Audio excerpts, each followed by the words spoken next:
This is The Reality Show. All right, now your tour. You do a photo tour. Talk to us about what initiated that and what exactly is it. Basically, what initiated that was I couldn't pay my mortgage. I was in arrears. It was scary. Couldn't pay the bills. And at the same time, every time I tried to shoot a wedding, got kicked in the teeth. It was painful. But out of challenges sometimes can come innovation. And one of the things that I often think of, I go, failure is not an option. And I will sometimes think of a chicken coming out of an egg. And I just think, God, if a chicken can crack out of the egg, I think I have a bit more gray matter in between these two ears than the chicken. So I must be able to find a way. And one of the things that, I tried a number of things. And one of the things that I played with was this idea that there are lots of people coming to St. Lucia on vacation with fancy digital cameras who know that they're not getting the best out of those cameras. And if someone has spent anywhere in excess of, let's say, $1,000 US on a camera, it's because they're passionate about photography. And I can't see them not warming to the idea of someone who is local, taking them out, teaching them things on their camera, how to use their camera, and also giving them a truly authentic local experience. And so was born the St. Lucia Photo Tour. And how's it going? Love where it's going. From the inception, in my first year, much didn't happen. And then I listed on TripAdvisor. And once I listed on TripAdvisor, I started getting rave reviews. But anyone who knows anything about Kirk Elliott knows that I start at 500% of delivery. Good is not good enough. So I go over and beyond. And folks who have done the photo tour have been blown away. One, by my knowledge, by my expertise, by my local understanding. And it's funny, the question that I get asked most often is, when did I move to St. Lucia? Yeah. So all told, it is going very well because I'm so excited about helping persons get more out of their photography. But you left one characteristic out there as well, personality. We know you as Mr. Personality as well. Okay, and maybe I left it out because it's just so a part of me. But yes, that comes through as well. I know we don't probably have a big industry here for product shots and so on, but are you requested by clients to do product shots or those kinds of things as well? Is that something you get into, or basically people, landscape, and at all? I haven't done much product photography. And I guess because I haven't had people reach out to me, which probably means that there are other photographers out there who are covering a lot of that. So yeah, haven't done much product photography. Now, we know things change quite a bit. Photographers sometimes do video, and I notice you do have some Instagram video as well. Talk to us about how much social media and Instagram and so on has changed your own outlook and also your product and how you market yourself as well. I must confess that I still feel Neanderthalish when it comes to social media.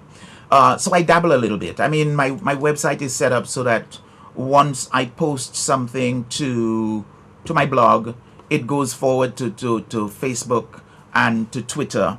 I have been playing with Instagram, and I have to say that a lot of the guidance I've gotten has been from the younger photographers. So it is still a world that I am exploring. Haven't gone very deep, especially with Instagram, because one of the things I'm concerned about is return on investment. I'm not interested in how many likes I have and how many people are following me. What I'm interested in is what hits the bottom line. And I always ask myself, when I spend an hour and a half to get a picture looking the way I want it to look so that I can post it? What's my return on investment, and am I better served going a different route? Yeah. We're just about to wrap up now. I want to talk about some of your more, for you, more memorable images. We want to leave a couple in the mind of the viewers as we end this conversation. What image that you've taken that you've thought that says something different, or says something about you, or says something to the person watching it, something that you want people to look at and say, wow?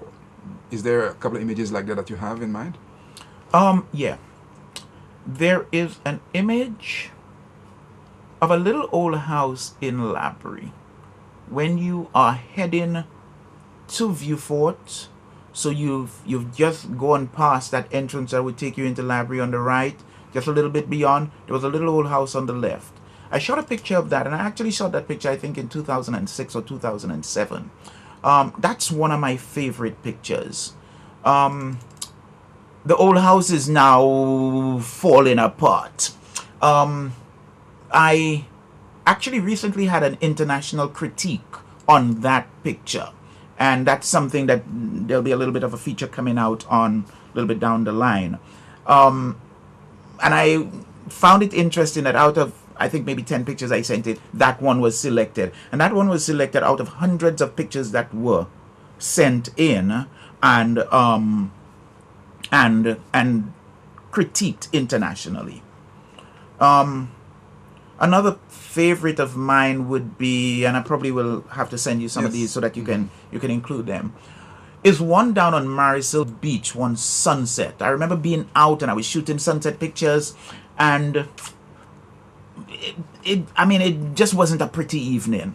And this old man looked like a fisherman came along, and he said, boy, I don't think you're going to get any sunsets tonight, you know. And I said, maybe not, but I'll still hang out here. And I stayed back, and maybe about 15 minutes after the sun went down, God, the skies just lit up. And I got a picture that for me is just so beautiful. And one of the things that situation reminded me of was the need for perseverance and for patience. It isn't lost until it is lost. It isn't over until it is over. And those sorts of things help me through the rough patches in life. I noticed in some of your photography, especially some of the wedding ones, I see you've used a couple of rustic settings, some community settings with the weddings, and so on. How much does that appeal to persons, your clients? God, they love it. And for me, it's multiple fold. I think that it is important that when a visitor comes to St. Lucia, they must go away with an impression of St. Lucia, a memory of St. Lucia that is unique to St. Lucia. It must go beyond the confines of a resort. So that's one of the things for me. The other thing is that I absolutely believe in that the economic benefits of tourism must redound to Joe average St. Lucian. So as a consequence, I will take visitors out into the local communities. Let's go eat some fish in Grosile on a Wednesday night. Let's go sit by Bayside Chillers and have a drink there. And have all the guys come out and rave over the bride and groom, and suddenly they're the paparazzi and they're shooting pictures and what's not. And these become the memorable,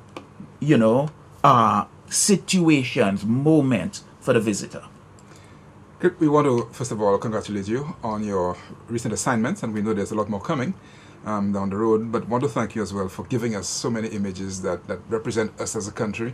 But as we discussed earlier on in our conversation, it draws our attention to the fact that we can lose what we have, the advantages that we have. And so I wanted to end on that note in terms of your appeal to us as St. Lucians to treasure what we have, our landscape, our environment, and to make sure that we try to preserve it, not just for us, but for the next generation as well.